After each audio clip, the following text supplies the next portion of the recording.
And go. Hi, my dearest, ever dearest Tex, Tekulia, Maria Tessa, Maski, ano pa ba? May tatawag ko sa iyo. Cousin, um, how does it feel like to be 50? Ako, eto, medyo, alam mo naman, medyo yung tawag dito, our physical bodies are wearing down. Pero, syempre, the spirit must go on.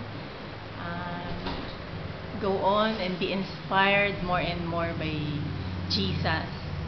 I praise God for you. You are a blessing to me, my dear cousin. And sayang lang, hindi tayo matutuloy yata sa Korea. Kasi, di ba, magulo dun ngayon. Well, mukhang magbaback out na kami ni June. Kaya, siguro, next time na lang.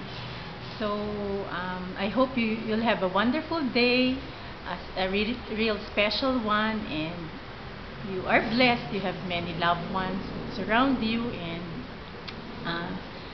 praying for another 50 years of God's faithfulness, another 50 years of good health,